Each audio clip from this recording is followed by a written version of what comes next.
بعد از انتقال رونالدو به النصر، هواداران الهلال کمپینی رو برگزار کردن و توی این کمپین از مدیران تیمشون خواستن هر طور که شده مسی رو به الهلال بیارن. شاید این کمپین اون زمان مضحک به نظر می رسید، ولی با نزدیک شدن به آخرای فصل و تموم شدن قرارداد مسی با پاریس سن ژرمن، همچنین نشست‌های مختلفی که مدیران الهلال با ایجنت مسی داشته، این شایعه داره به واقعیت نزدیک میشه.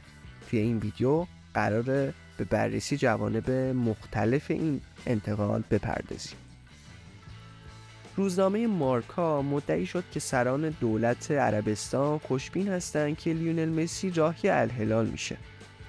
در شرایطی که هنوز وضعیت لیونل مسی برای فصل بعد نامشخصه، روزنامه مارکا مدعی شده که مدیران ورزشی و سیاسی عربستان به جذب فوق ستاره آرژانتینی امیدوارند و گذر زمان هم روز به روز این امیدها رو به حضور کاپیتان آرژانتین در خاورمیانه افزایش داده.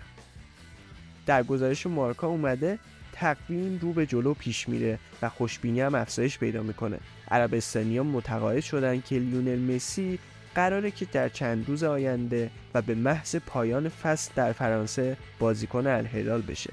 این پیشنهاد از هفته‌های اول ژانویه روی میز بوده و با توجه به پاسخ مثبت بازیکن آرژانتینی، امیدواری رهبران سیاسی و ورزشی این کشور عربی افزایش یافته.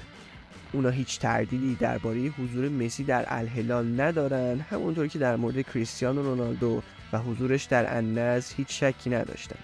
دولت عربستان میخواست دوئل مسی رونالدو رو تکرار کنه و طبق اخباری که از ریاض منتشر شده این آرزو بسیار نزدیک به واقعیت به نظر میرسه. پیشنهادی که مسی دریافت میکنه بالاتر از پیشنهادیه که توسط فوق ستاره پرتغالی امضا شده و کمی بیشتر از 300 میلیون یوروه. حضور تعداد بیشتری از بازیکنان مرتبط با فوتبال اسپانیا در تیم‌های بزرگ عربی یکی از بزرگترین رقابت‌های نقل و انتقالات تابستونی رو به خودش اختصاص داده. بوسکتس، جوردی آلبا، ناچو، بنزما، مودریچ و حتی آلوارو موراتا از جمله نام‌هایی بودند که در هفته‌های اخیر به تیم‌های عربی لینک شدند، اما همگی اونا نسبت به حضور مسی در عربستان در اولویت دوم قرار دارند. خوشبینی اعراب در تضاد با انتظار و وقفه‌ای که اطرافیان مسی میخوان در مورد آینده اون انجام بدن.